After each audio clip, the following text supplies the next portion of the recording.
Hi, this is Nick Palmer with Happy Hour with the Maestro. We have a very special guest as one of our two guests today, actually.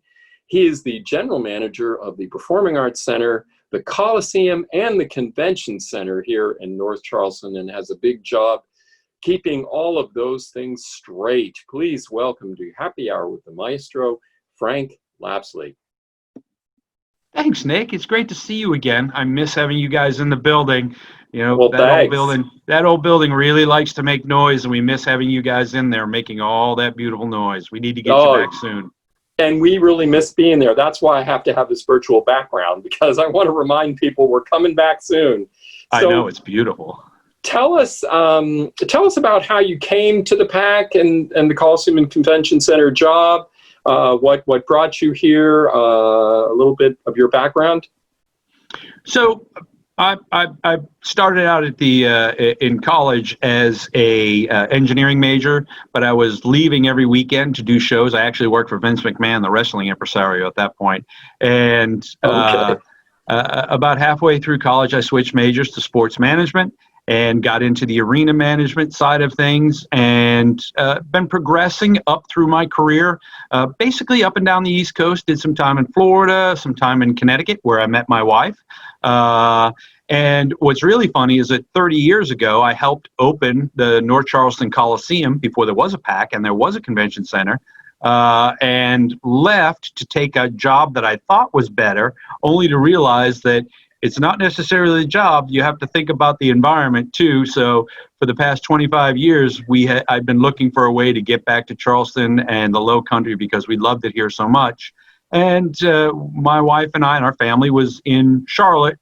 We were there for 11 years, and 5 years ago, this job opened up. My wife said, "Put your name in," and we're very lucky to have been selected to come down here and work with you all. That's great. And the Low Country is a wonderful place, and North Charleston is a wonderful place. And I think one of the things that I have found to be very exciting about North Charleston in particular is the amount of civic pride that's generated in that city. And we're proud to be a big part of the music scene there and to be able to perform in the PAC.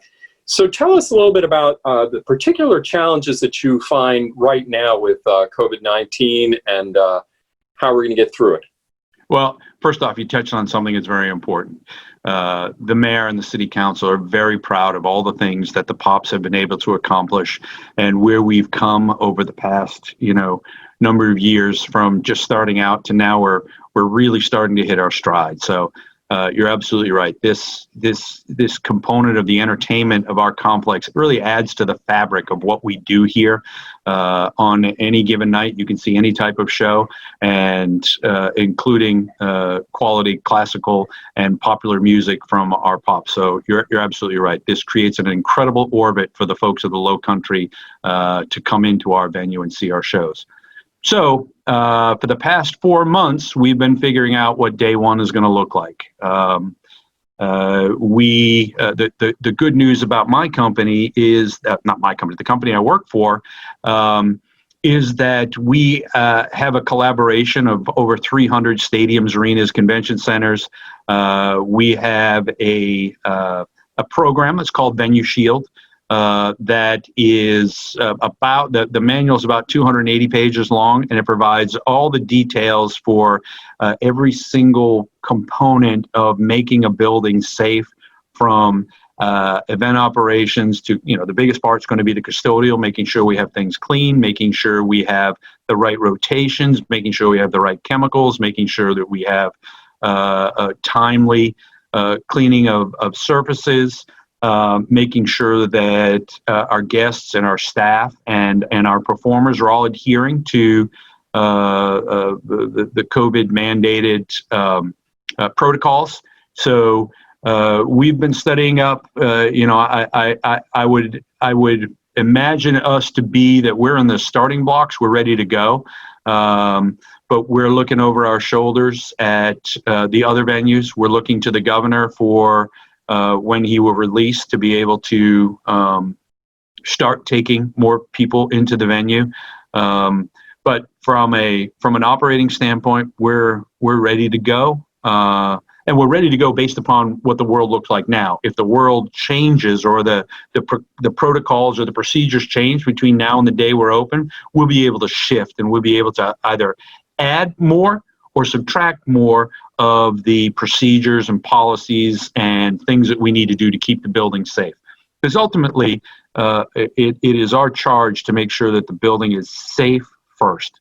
It's got to be safe, or our guests are. We're not doing a service to the guests, and we're certainly not doing a service to our artist partners. So, that's going to be the first thing: is can we do this successfully, safely? Everything else is chaff after that. We're going to make sure that we can do it safe and get people in the building, out of the building, and our performers are able to do their thing professionally and safely. That's a great answer to the question, and it really kind of makes everybody feel a lot better about when that time comes, because I know from talking to my colleagues and working with different civic centers in other parts of the country, there isn't necessarily that level of internal management that you have with working with other centers to really jointly develop a really first-class appropriate plan going forward. And I've been telling the listeners on this show that when it happens, that they can rest assured that they will be safe, because a lot of time and effort's gone into the planning. And we're going to be completely transparent. If there's a question, if there's a concern, we're going to address those head on. We're going to have conversations with our guests, with our performing partners, with our vendors, and making sure that our staff know, here's what we're doing to keep you safe. If a guest wants to know what we're doing to keep them safe, more than happy to talk to them one-on-one directly and say, here's what we're doing. We want our guests to be our advocates in the community. When they go home, I want them to say to their neighbors, you know what, it was a great experience. The pops were wonderful, and we felt 100% safe because we knew it was being cleaned. We knew that all of the issues were being taken care of. We knew that people were telling us to put on our masks and make sure that we were in the right locations. So our professionalism about how we handle this is going to be reflected in the advocacy that we get from our guests as they go out into the world and say, hey, I wasn't scared. I loved the event. It was perfect. You guys should go see a show. That's great. And that's a very exciting thing for all of us to know, that we have that level of safety when it happens. Now, this is a very busy, specifically the Performing Arts Center where we play, is one of the busier performing arts centers in the nation. Tell us a little bit about how you rank nationally, the kind of things you do. We've already touched on a little bit of that, and about anything exciting coming up once we get back in business. So polls are polls, and there are some numbers that we are precluded from sharing.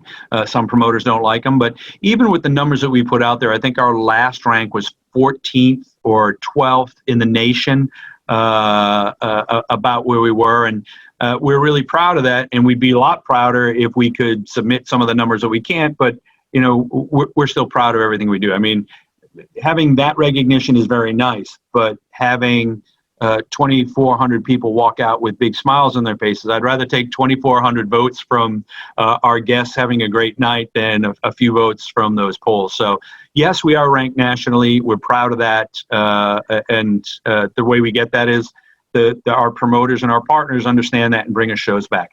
So overall in the complex, we do about 450 shows a year. A lion's share of those are convention center shows that we run through. The PAC is by far the busiest event building that we do. We do about 150 events in there throughout the year. With the pandemic, we're going to crunch our calendar a little bit.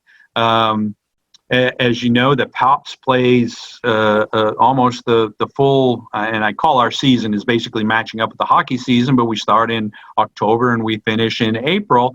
And, the Pops plays inside of that. Well, as we keep pushing the schedule later and later, we're going to compact some of those events in there.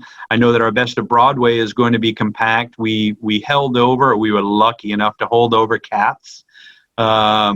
So if we can start in January, we'll have 7 Broadway shows in the first 6 months of the year. which is quite unusual for us. It's going to be a lot of Broadway for folks, but that's dovetailing into and you know, everything is related and connected. Our great success with all of the shows we've been doing with our partners has put us to the point where Nederlander is bringing us Hamilton. You know, given the COVID, given where they need to play in the A markets, we're still figuring it out. But the fact of the matter is, we do have a contract with Hamilton. They are coming. What that date is, I can't tell you. You know, it's kind of like somebody asked me today, when are we going to do this? And I said, tell me when we can start. I think that's the magic question. But yeah, so we're going to see a lot of entertainment in the first 2 quarters of 2021, and then the hope is we get back to our normal rhythm starting in the fall of 21. And I know that, you know, we've been working with you and Tacy to make sure that we have an attractive and a vibrant and an interesting lineup.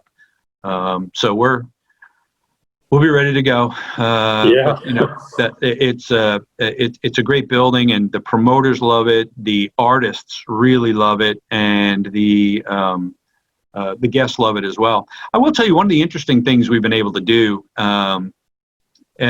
you know, not only have we paused, the world paused, but all of the artists have paused as well.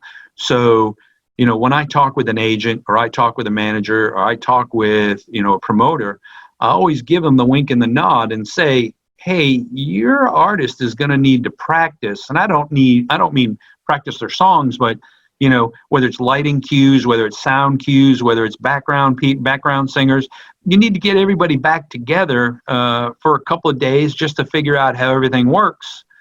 You know, there are worse places to spend a couple of nights while you rehearse to get ready to go on tour than, you know, the Carolina Low Country. So we've had a few agents bite on it, where we've got some more proposals out there to people. But I think, you know, when it comes time and when it is safe to travel, we will probably see some fun acts that maybe ordinarily wouldn't play here, but they're saying, hey, if we got to rehearse somewhere, let's go to Charleston rehearse. Let's go to North Charleston. Let's go see our friends down in the Low Country. So we think we'll pick up because of the uniqueness of the pandemic and everybody coming off the road for 4, 6, 8 months, that it'll create a unique opportunity for us.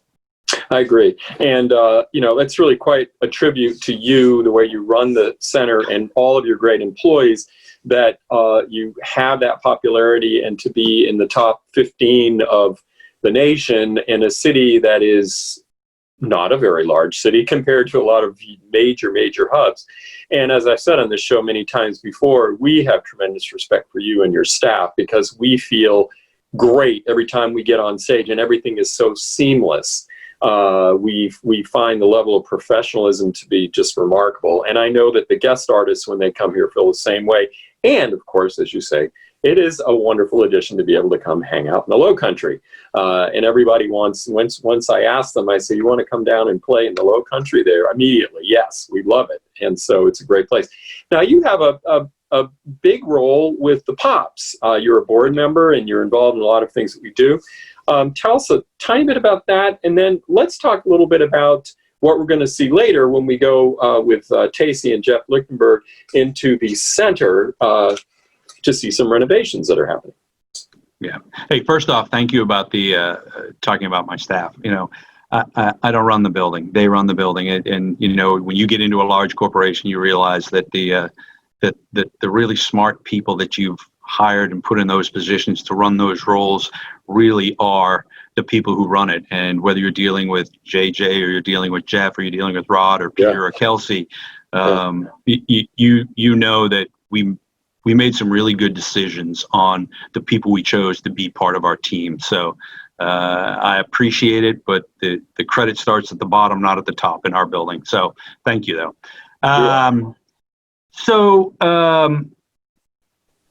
When I first got here, met with Tacy.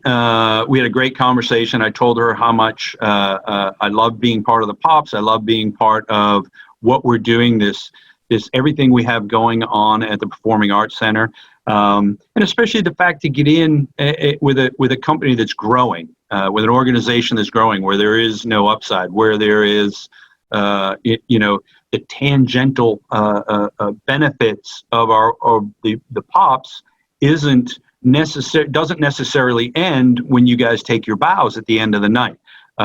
Everything that you guys do in the community, everything you do at the schools, everything you do with collecting instruments, the stuff that people don't see when the curtain goes down, is really it's really something that I find proud and happy and I enjoy to be part of. So it was a 2-second conversation. It wasn't Tacy having to enlist me. It was just me saying, where's my seat and what time do I show up?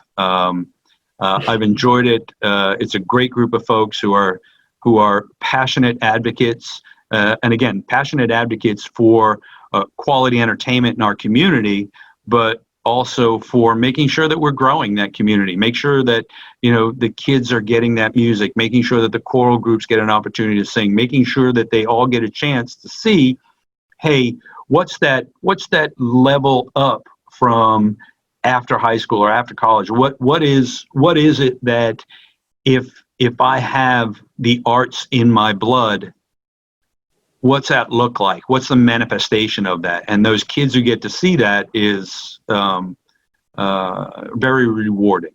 It really is. Well, thank you so much. And it's so great to have someone like you as a general manager involved at the level that you are with the Pops, because it creates this overarching relationship between you, the board, the orchestra, and the staff, and so we all feel a part of it, and it really helps for things to run smoothly, and everyone knows what else everyone else is doing. Yeah, I've never ever not used the word partner. We are true partners in everything that we do. I go where you go, and you go where I go. So there is no. The relationship is a partnership. There's no tenant landlord. There's no us versus them. This is we really do have a great relationship, and we consider you part of our team, and I hope, as obviously you've stated, you consider us part of your team. So we've reached that point where we don't have to worry about agendas or motives or any of the other things that might be hurdles as we move forward as a total organization to get to where we want to get to. And again, it's always we're always about selling more tickets, about providing opportunities for local businesses to become partners with us as well through sponsorship. And right. The hope is that people are seeing the whole brand. They're seeing the whole of the North Charleston Pops and the North Charleston Performing Arts Center as a total experience, and that they recognize that we're all one. And we get to that point, you've reached entertainment self-actualization, where people believe that the guy selling the popcorn is as invested as the guy playing the oboe. So and if we can reach that point, then we'll make that visceral connection with our guests and with our performer partners and with our sponsors. When we reach that point that everybody feels like this is one really all-together organization, then we're right where we need to be. We're on our sweet spot, and then we can really take off from there. Yeah, that's great, and that's exactly the way we feel. So we're going to be going inside with Jeff in just a little bit, but to give us a little preview of some of the things that are happening, and then we're going to see them for ourselves. So, I absolutely adore Jeff and JJ. They're unbelievably professional. I learn more from them every single time I talk to them. They get it. We had arranged to be doing a construction project backstage where we were going to do an overhaul of the backstage area. And I'm glad you're going to tour, because there's so many really fun things. And I'm hoping JJ takes you, walk you through, and you can show them where your autograph is on the wall and where the rest of where the rest of the Pops autographs are. You can show them the tags we get from the Broadway shows, but it's going to look like a construction zone. The great news, and I shouldn't say, let me call it the silver lining of the recent hard times that we've had with the pandemic is we were going to have to compress the schedule, and there were things we were probably going to have to leave out and do at a different time, or things that we weren't going to be able to put enough time into. The pandemic has really given us the opportunity to have great conversations about what's the best fit for this room here. What do we want this finish to look like? How does this make an artist's catering experience, dressing room experience, wardrobe with washers and dryers? How do we make everyone's experience from the backstage perspective just a little bit better?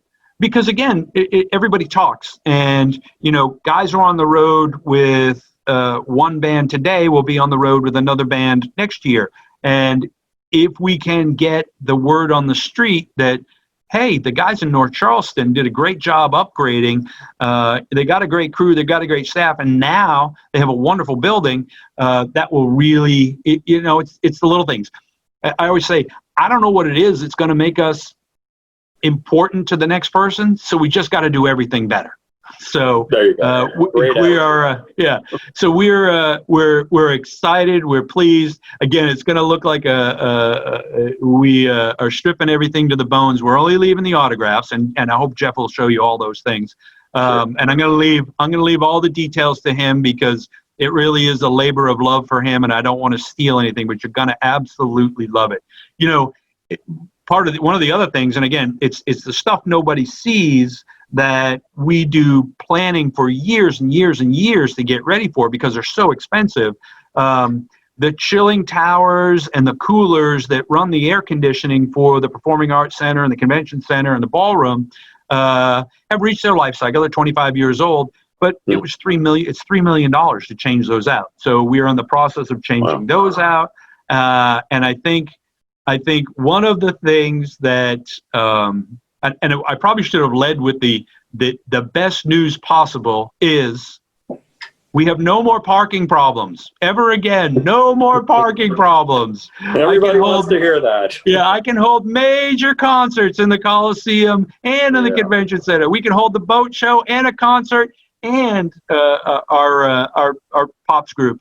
Our 2,500 space parking garage is on schedule to open late October, early November. So it'll be open before we get to our first show.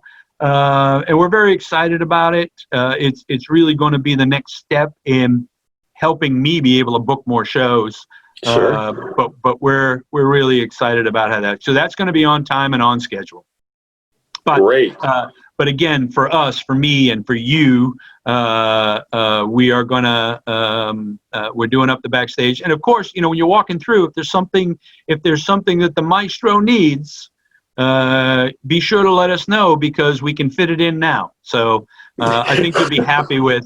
I think you'll be happy with everything that we're doing for each of the dressing rooms.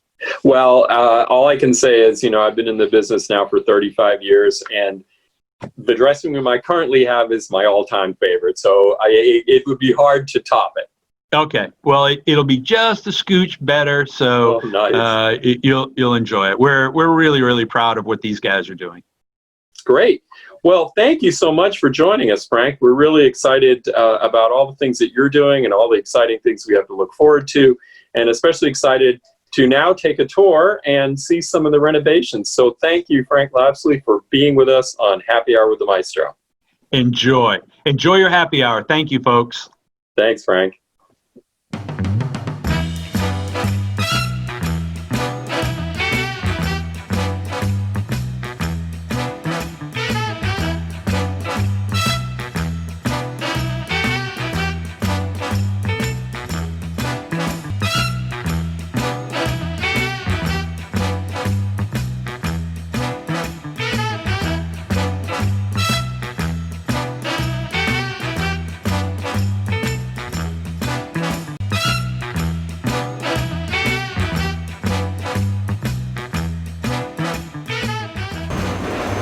Well, we're here, backstage at the Performing Arts Center, and we're just about to take a tour with our good friend Jeff Lichtenberg. Well, he is going to tell us about this fascinating renovation that's going on backstage. Not only is the renovation fascinating, but what goes on stage is even more fascinating, and it's kind of the heart of our whole existence here at the Performing Arts Center. And without Jeff and his crew, we couldn't do what we do. We'll have a crew of anywhere from 6 people, 30 people, up to 100 people to get all of that stuff off the trucks, onto the stage, build it, and set it off. Well, let's see what is going on backstage. This is always really fascinating. People are always wondering what actually happens backstage and what does the backstage look like. So We're currently in renovations. This is a construction site pretty much right now. Which is great. And you know, that's one of the, again, is the fact that there is a lot of parking and it's very convenient. Yes. It's a convenient location and convenient parking. It's going to be even more convenient parking wise when the new garage is finished, which should be this fall, Should be right? November. Yeah. So November is when they're telling us. so we're always thrilled that the North Charleston Pops players, in fact, that's kind of how the whole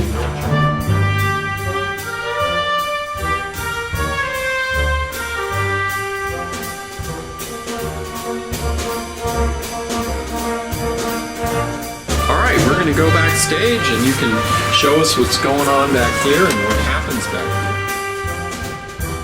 here. We'll see some of the great work that you all have done for us, which is just highly creative, colorful, and really enhances our shows to a great degree.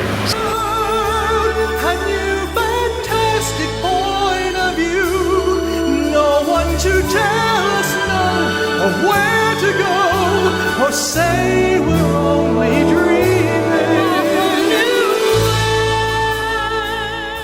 So if I can point your attention up through the lighting, if you can actually see that. When Lion King came through, they had 108 different motors pulled up and set in place. Wow. So above that grid, which is 67 feet in the air, there is another system called our fly system. So if you come this way, you'll see all these white ropes covering this entire wall. Well, we're really looking forward to being back Yep. in the PAC soon. Yep. We're so waiting and with bated breath, as they say, to get back in there, and we're looking forward to first of all having a show coming up. Will be next Saturday, and that will be featuring our brass quintet on stage, and they will be doing a really fun concert, and we hope to be able to do more of those. But that'll be fun for us to be back here for that event that we will be broadcasting live to everybody on Facebook and YouTube. I want to thank a new sponsor, and that is the Gaylord and Dorothy Donnelly Foundation, for giving us support recently that we greatly appreciate. Our sponsor for this series is Maestro Wines. We hope you will be able to join us for a virtual wine tasting or some other fun event. And of course, our season sponsor, and that would be the associates and everyone connected with Boeing. So thanks again, and I look forward to seeing you for our special August 15th Brass Quintet concert, which will also be here at the PAC. But in the meantime, stay well.